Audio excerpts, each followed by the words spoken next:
Everyone has their own definition of endurance, whether it's pushing through that final mile, grinding out that gym session, or just balancing out daily lives. If you're new here, welcome. I'm Dylan Truesdale. I'm an endurance athlete, hybrid training coach, and a former Army Ranger. In today's video, we're diving into HYROX Dallas, my first ever HYROX. We're breaking down what I learned and how it can help you perform. Let's get into it. First, let's dive into the training. So I didn't really have a proper train up for HYROX Dallas. Now, I have been a hybrid athlete for a long time, well before they even started calling it a hybrid athlete. I find that kind of funny, but I've been doing these kind of workouts for a very long time. A lot of running in my background, and then also a lot of time spent in the gym. Leading up to HYROX Dallas, I was actually training for a 50K, which I completed about 3 weeks prior to the HYROX event. Every week I did have a couple of HYROX focused sessions where I would go through what I would call mini HYROX. Expectations going into the event, I am a pretty good rower, so I knew that I kind of had that on lock. There were a few other things that I'm pretty decent at: sled push, sled pull. Those are kind of my strong suits. Now, there were a few other events that I was super unsure about. I hadn't had a lot of training in those regards, and it was kind of up in the air. So I tried to do as much training as I could in the 3-week window before HYROX, but after my 50K, now that's not a whole lot of time, but it was really just about getting familiarized with those movements. I definitely recommend a actual full train up for HYROX. The night before the race, I made sure to lay out all of my equipment, everything that I was bringing with me, backpack, clothes, all those things, supplements that I was going to take before the race. So I made sure that all of that was set and ready to go before I even woke up the next morning. Woke up pretty early, got some food in my stomach. Now, I typically like to do about a half cup of just plain oatmeal. It's not the easiest to get down, but it does give you a lot of that good early morning energy that you're gonna need to get through, one, the workout itself, but two, just have energy for the warm up and everything like that. Now, I ate that about 2 hours prior to the event, and then about 30 minutes before the event, I consumed a little bit of extra complex carb drink. Now, on arrival to the event, I was pretty nervous, but I was, like I said, big on mindfulness. So I was doing some deep breathing and some positive self-talk. If you haven't used that before, it's actually really good. I used to struggle with a lot of anxiety, but these two things in conjunction with one another work really well to kind of keep me level. I was in the first heat at 7:30, so arrived pretty early. I think I arrived about an hour and a half before my heat went. I wanted plenty of time to warm up. There were a few athletes kind of hanging around, slowly starting to get warmed up. And I just took that time to start doing the same thing. I had all my sweats on. I knew that I wanted to work up a lot of heat before I got started. So I kind of just was keeping my body moving and doing some light stretching before the event. As we got closer to that official start time, that 7:30, for me, more and more athletes started filtering in, and the energy definitely started to rise, especially once we got into the actual warm-up area. Once they opened up the warm-up area, the athletes were allowed to go in and start warming up, especially that first group.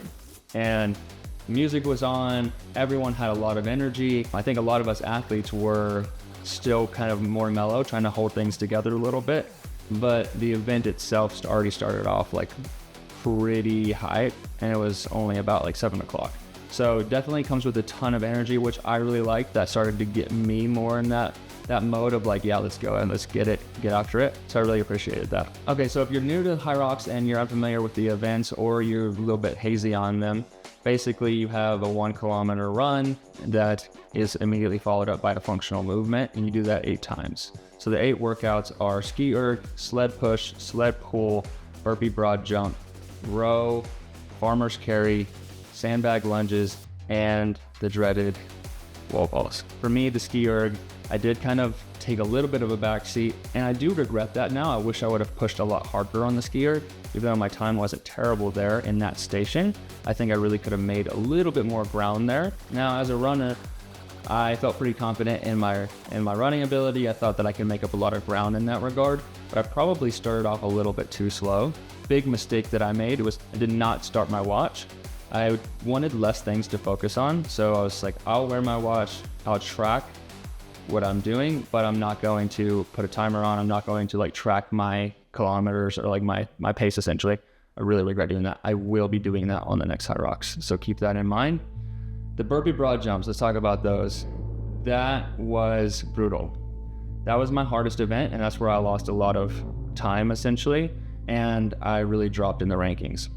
Throughout the first 3 events, ski erg, sled push, and sled pull, I was actually in the top 3, and at times, especially during the sled push and the sled pull, I was actually in first place.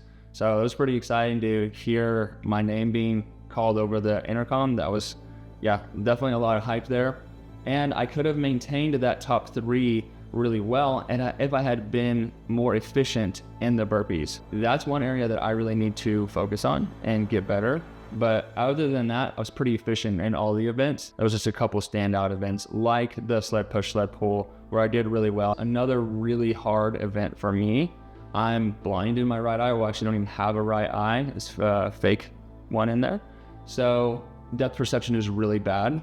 And I didn't really set myself up with a whole lot of preparation with the wall balls beforehand. I really wish that I would have done that.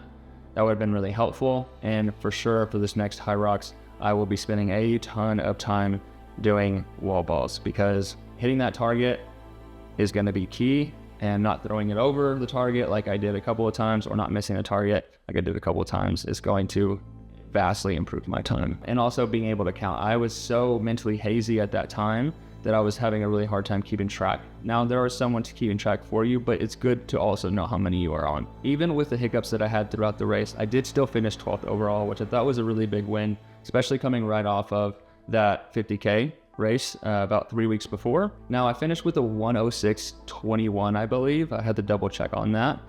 But again, that gave me about a 12th place finish. I wanted to go sub 60, which I know now is a very lofty goal with not the most training. I thought that a lot of the training that I'd done in the past would carry over, and it did, but the intensity wasn't right. Going back, those are lessons learned. I can go tweak those things. So I would definitely take a look into more robust training programs that are going to allow you to really focus on the type of intensity that you're going to need during the race, because there are certain things that are definitely going to gas you, if you will, especially those burpee broad jumps. So don't let something that you're inexperienced with stop you. Be patient in the things that you struggle with and develop those skills. Even if you're not going to be the fastest in that particular event, you want to be efficient in that event. After the event, I felt pretty awesome. I was pretty stoked to see my time, even though it wasn't exactly what I was aiming for with that sub 60. A 106.21 is still really good, but just in general, finishing the race is a big achievement. So it doesn't matter really what time you get, just finishing it, especially the solos, it's fantastic. So you're gonna feel really good. I felt really good afterwards. And plus the hype in the place is just phenomenal. It's a huge accomplishment. So everyone deserves like a pat on their back that finishes that, as it's no easy task. I was definitely immediately hooked. I definitely will be continuing to do HYROX. I'm going to do the pros in Houston actually in March, so I'm super stoked about that. I've already registered. So if you're going to Houston, I'll see you there. I hope to get to compete against you, and I hope I get to meet you as well. Sweeping the US, it's already big in Europe. I think that it's not going anywhere. It's just going to continue to grow, and I'm excited to see that happen. Okay, so now what everybody's kind of been waiting for, tips for their next HYROX or for their next event. Definitely focus on the intensity of your work. We want to be pushing that VO2 max a little bit higher, especially in your runs. So if you can kind of crank that up, get a little bit faster. This is a race, so it's going to be run intensive. You want to have developed your technique and running really well to do well in this event, or if you just want to do better than you did before, or if you're just worried about your first time. So I've been incorporating more track days, been doing things like sprint repeats. I can give you more information on that. Just shoot me a message on Instagram or leave a comment here, and I'll be sure to get back with you and kind of let you know what more specifics that looks like. You definitely want to develop your aerobic base as well, so make sure you're doing a lot of zone 2 training throughout the week, or at least a couple of zone 2 days, maybe like a shorter day during the week, and then on the weekend a longer run as well. As for training in the gym, I would definitely make sure to incorporate little mini HYROXes at least maybe twice a week. An upper body focus and a lower body focus could work as a good split. Train burpee broad jumps for sure. Be focused on that. I've already hit on that a couple of times. It definitely is a taxing event, so you want to make sure that you become efficient doing that. If you can get a hold of a sled, or if your gym has a sled, definitely worthwhile to practice the different grips. Now, I used an untraditional grip. A lot of people do the like wraparound with the hands. I kept my body close to the sled, but I had my hands kind of towards the top of the handholds there. I don't know if that's going to work in the pros. In this event, it worked really well for me. Like I said, I finished in like the top 3 times.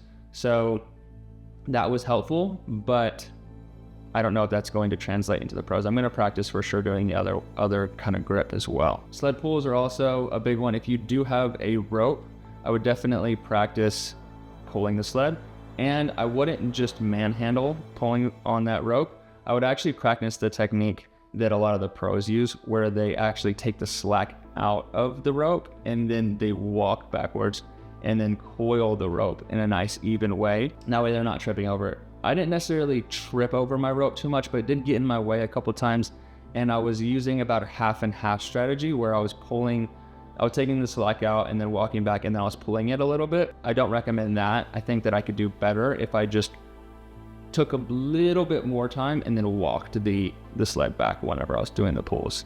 I think that that's just a more efficient and less taxing rather way of doing that. As for the farmer's carries, that's another one that I think you can make up a lot of time.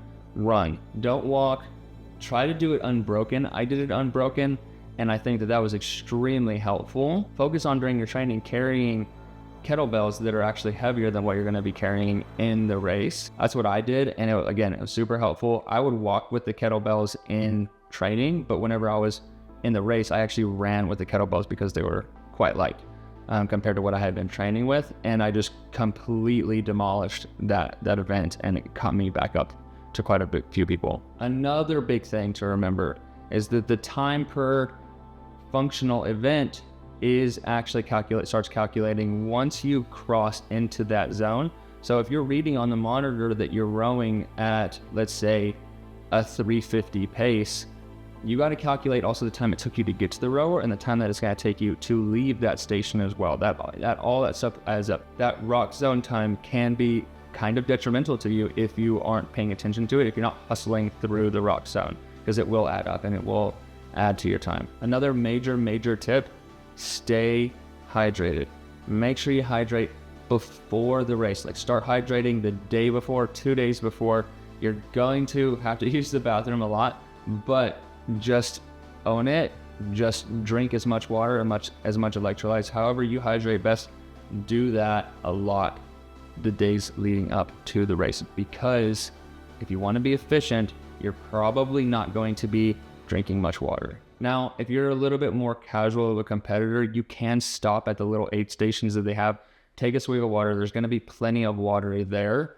But if you're looking to maximize efficiency and save on time, you're probably not going to be hanging out at the aid station sipping on water. I made a little bit of a mistake by trying to grab some water and run with it and swallow it down, and inevitably I kind of choked up on it, and that wasn't the most fun experience. As for mindset on race day, I would definitely go in very focused. I didn't really talk very much. I didn't get to know a lot of the other athletes. Now, I don't necessarily think that that's the best approach to take. If you're there for fun, I definitely would say talk to as many people as you like. Now, I was there to compete, so I was pretty focused before the race. Now, after the race, I talked to everybody, and I made friends with pretty much everyone that I competed with. But before the race, I was focused, I was locked in, I was in the zone, and I was only thinking about executing the events efficiently. Now, I don't want to say don't make friends, because again, everyone that you're going to meet for the most part is going to be fantastic. They're going to be super stoked just like you are. And that was 100% the case after the race. I made some great friends in a short period of time, and like after the race was over. So I'm super stoked about that. And I'm excited to continue to make friends throughout this journey as well. So you should be too. I cannot wait to see what HYROX Pro has to offer. I've already started my training. I'm actually sharing a lot of that training on Instagram. So if you go follow me there, I have some already in my highlights and my stories, but I'm also sharing regularly of basically what I'm up to and how you can kind of best cater your training if you're looking to do HYROX in the future as well. Now, if you're looking for a little bit more specialized training, or if you're looking for something that is more catered to you, I do have some training programs on offer. I'll leave a link in the description below, so make sure you go check those out if you're looking to crush your next HYROX. With all that being said, I would love to hear about your experience in HYROX or your goals in HYROX, so please leave me a comment below. And don't forget to subscribe and like this video as well.